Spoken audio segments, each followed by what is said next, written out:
Hi, welcome back. This is part 2 of chromosomal mutations. I want to talk about now what happens when the chromosomes end up missing something, gaining something, being too long, being too short, or being in unexpected places. Part 1 was about having too many or too few chromosomes. Let's look at what happens if my chromosome doesn't look the way I expect it to. I have 4 things I'm going to talk about in this video that change chromosome structure. Deletions and duplications. That's when I either have too few, my deletions, or too many, my duplications, copies of a gene. A gene has either been removed from that chromosome, so of course it can't be expressed anymore, or I have a gene that has multiple copies on the chromosome, which means now I'm making more of that gene than I actually expect it to in my body. Inversions and translocations are a little bit different. Inversions are where I take my chromosome, and where's my inversion? Here's my inversion. And I kind of flip a segment inside of it so that here to here you can see this region of my chromosome is now backwards from what it used to be. It used to be A, B, C, D. Now it's A, D, C, B.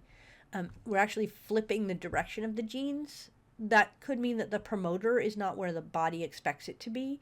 It could either make nothing or it could make something really, really wrong from this. It's unlikely it makes something great.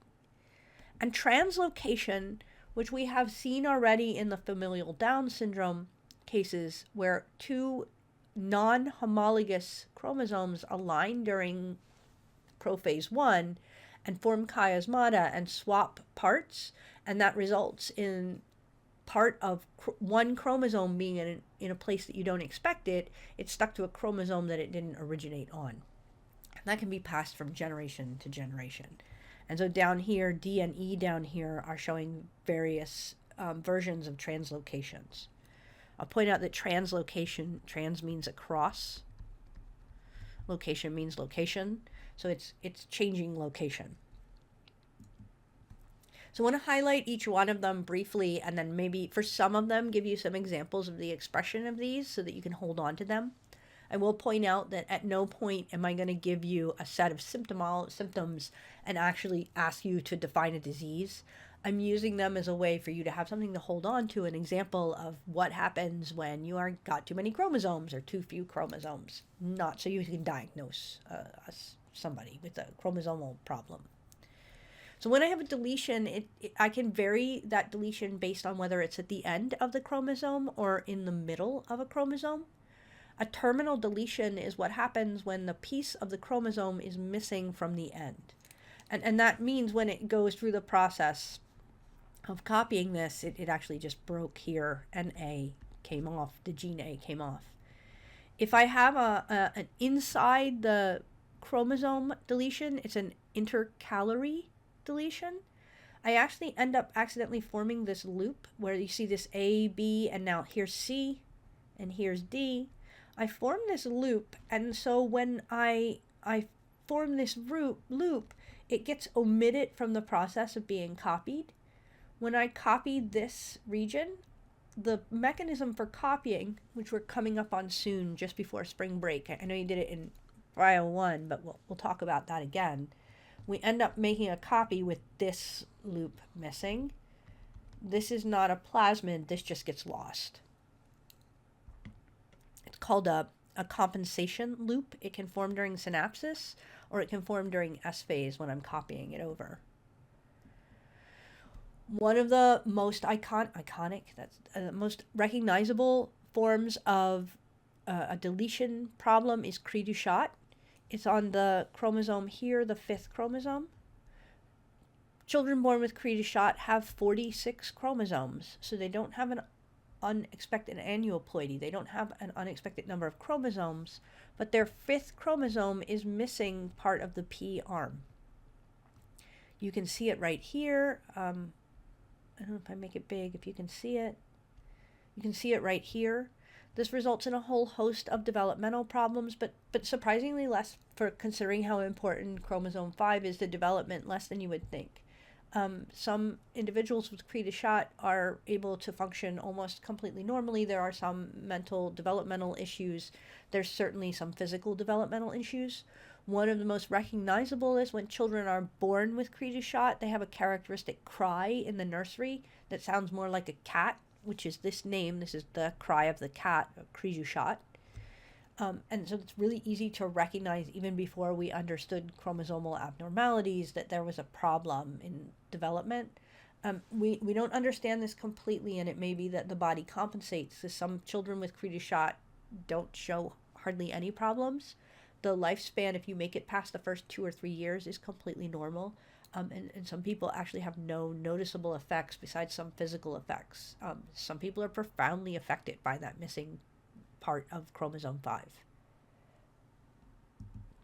If we go on to duplications, duplication is where I take a repeated segment of the chromosome, or I basically end up with the same thing twice.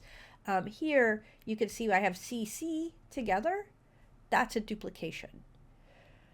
It can be produced by a compensation loop, where it's crossing over and creating a loop-de-loop. It definitely is caused by unequal crossing over during meiosis, where see how this is forming a chiasmata here, but it's forming a chiasmata here between B and C and D, and it's not equal on both sides of the this is one homolog and one homolog. They're crossing over sisters of different homologs, but the crossing over isn't occurring at exactly the right place. So C gets copied twice in this case. This chromosome loses its C, and this chromosome gains a C. This is, I'll go on to the next slide here. I think here, doesn't like that.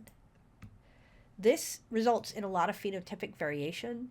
This is actually probably one of the most important phenomena in chromosome abnormalities in the development of animals. I can see it here. Your book uses the example of bar type phenotype. This is a normal fly, so wild type. This one is carrying 2 alleles for where it has had duplications of a particular gene that affects the segmentation of the eyes, and it results in these more bar-shaped eyes. In the early development of animals, we think that duplications have a profound role, especially in the Hox complex genes or the homeobox genes. Homeobox. This is for later, but also for now. The homeobox genes are a series of genes that govern segmentation in animals. If you look at the evolution of animals from sponges to modern insects or modern humans, you see one of the things that appears as animals evolve is more and more segments. Bendy arms, ribs, the repeated segmentation of the vertebrae. In insects, the repeated segmentation of the head, thorax, and abdomen, the segmentation of their little antenna, which is not in this picture, but they're kind of right here. That segmentation, we think, is because the homeobox complex genes get copied and duplicated over and over again. Every time it gets successfully duplicated and passed on, that means you get one more copy of that segment.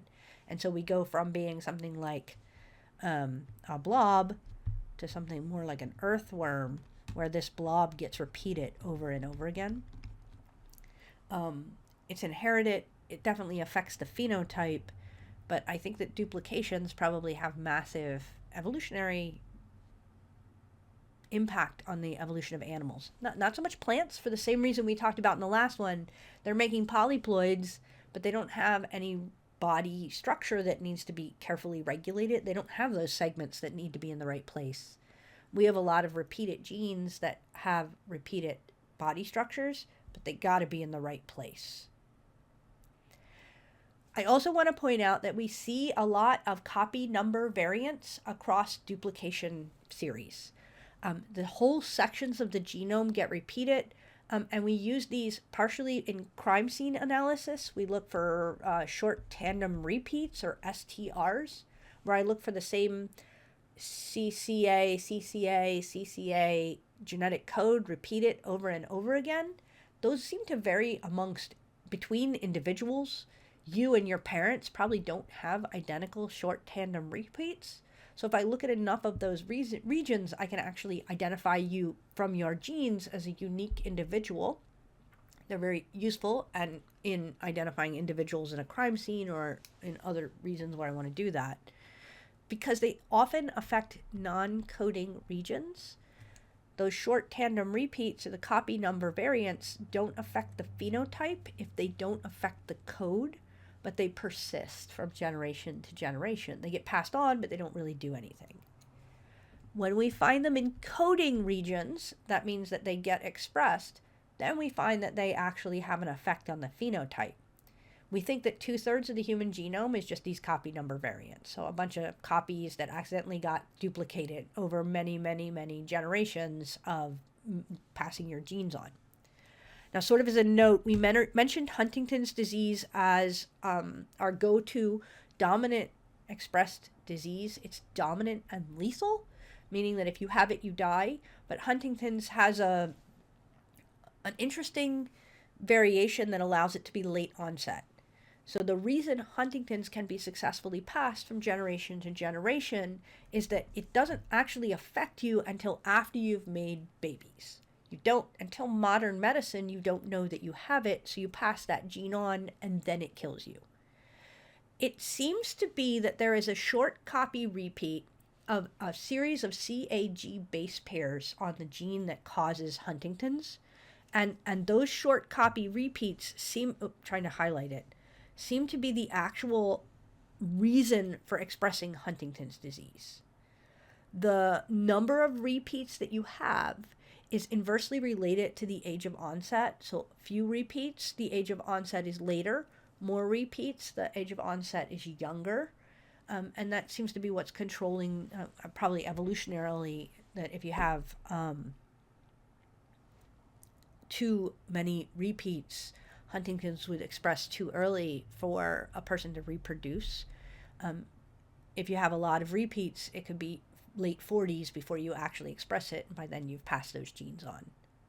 So a different way of looking at our dominant lethal disease. Inversions means turning yourself upside down. We're not losing genes. We're not increasing the number of genes. We're just changing which direction they're running.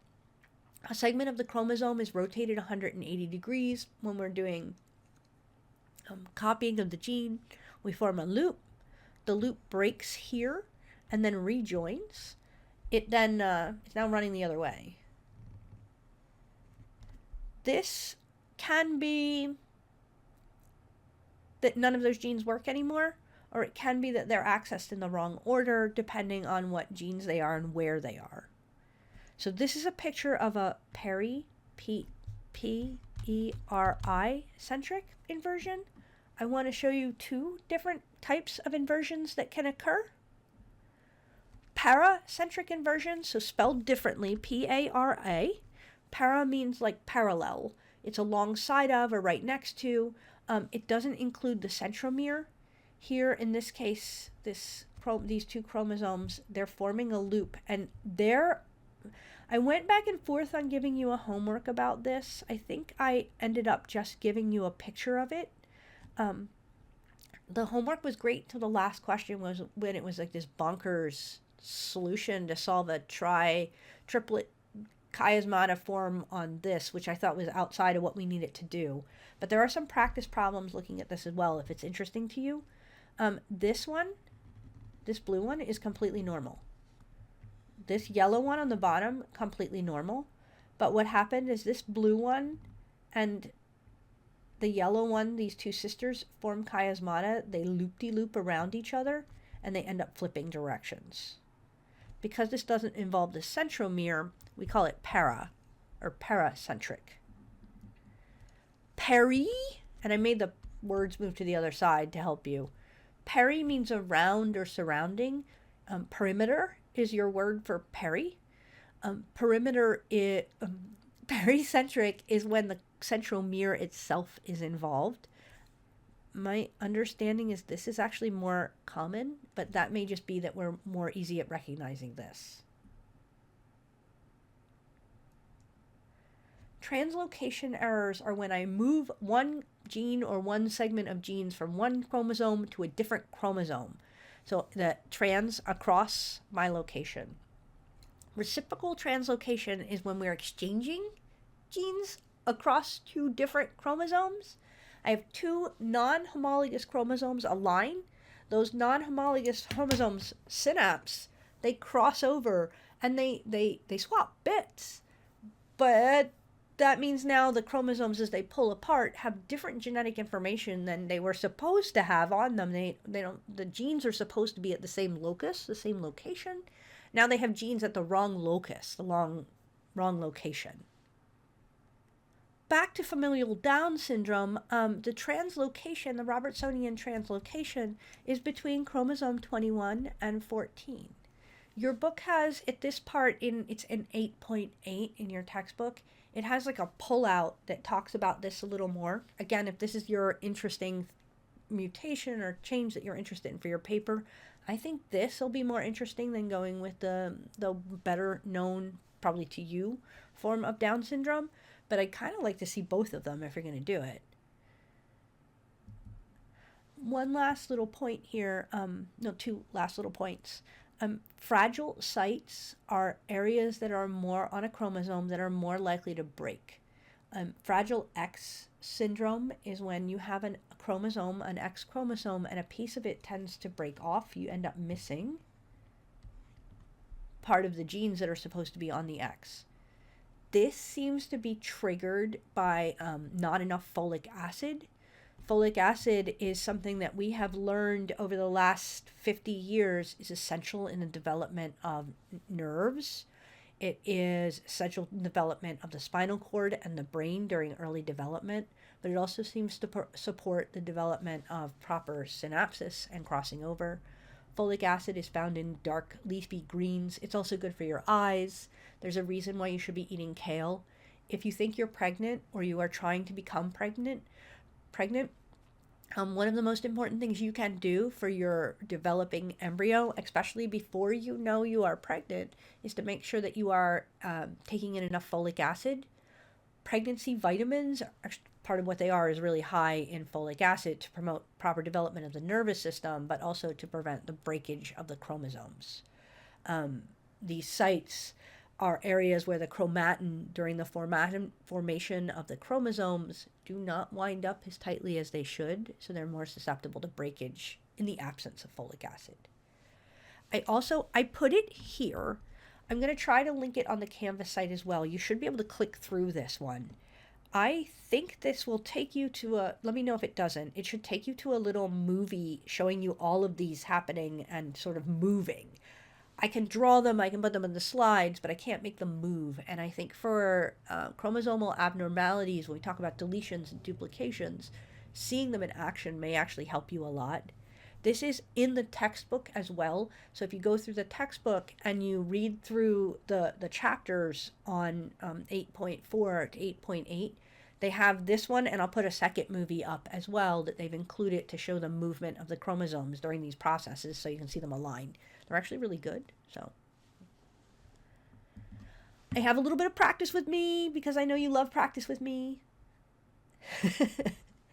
And this is the homework, one of the homework questions. I think it's like homework question number 71 or something. They're randomly numbered. There's only 10 of them to choose from, but this one's called 71 or something like that. I want you to take a good stab at this. I think this is not something we have done, but it has every aspect of something we have already done. You can do this. You just need to take a deep breath and look at it. I think you can read all these words. They're chromosomal deletions in Drosophila. Each deletion is homozygous lethal. So if it is homozygous, the fly dies before it develops.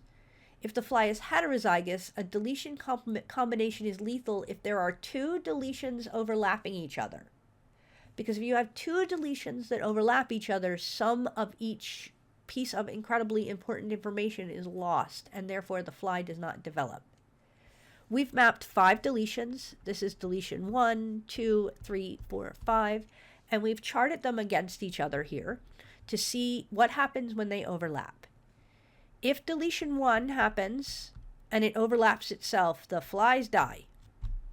If I have deletion 1 and deletion 2, they're fine.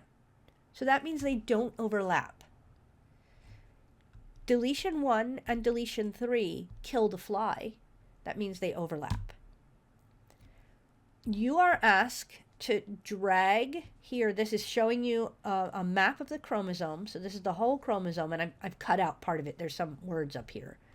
A whole map of the chromosome, and your job is going to be to figure out which one represents which deletion. This is deletion number 1. It's here on the chromosome. If deletion 1 is here, it overlaps this one. So can this be deletion number 2? It cannot. This is something because if 2 deletions overlap, they kill the fly. If 1 overlaps 3, 4, and 5, the fly dies. So this has to either be deletion 3, 4, or 5. This is much more like a sorting game, but it will help you as we go forwards in thinking about where these deletions are on a chromosome and how they affect each other. So there's 3 or 4 parts to this. I'm sorry about the dragging and dropping. Just highlight the center part of it to get it to drop.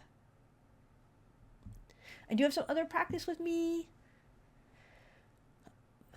Closer to exam type questions I'd ask you. I have a following structure in prophase 1. What's happening? Like a loop here. Here's my centromere. So is this incorporating the centromere? Am I losing genes or gaining genes?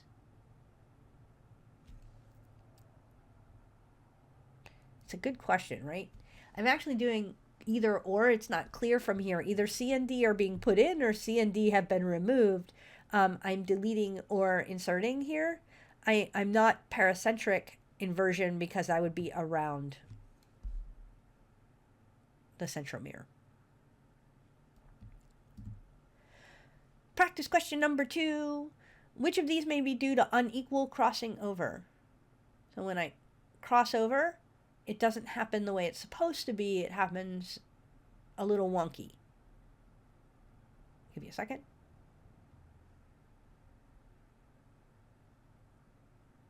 Pause me if you're still thinking, because I'm going to go forward. Both deletions and duplications can be due to unequal crossing over. I showed them that way in the slides. I can line up and remove something, and that will cause one chromosome to be longer than its homologue. Or I can line up at duplications and then copy where we had C and B didn't form a chiasmata between them properly. They were kind of wonky. That resulted in them being different lengths at the end. With that, that's the end of chapter 8. I think chapter 7 and 8 are pretty, compared to what we did in chapter 5 and 6, a little bit easier. When we come back to practice this week, we're starting our real labs where we're hopefully having some success at this point by the time you're watching this, finding some competent bacteria who maybe will pick up some genes from the surrounding area. Consider reviewing the ways that we go through horizontal gene transfer in chapter 6. If you're watching this before the Thursday lab, because we're going to use that idea to see what we can do about our P-Glow bacteria. Thursday, we're setting it up, and then the following week, we're going to spend the time in lab trying to see if we can make them live and breed and pass those genes on. All right. I'll see you in class. I'll see you in the next video. All right. Bye-bye.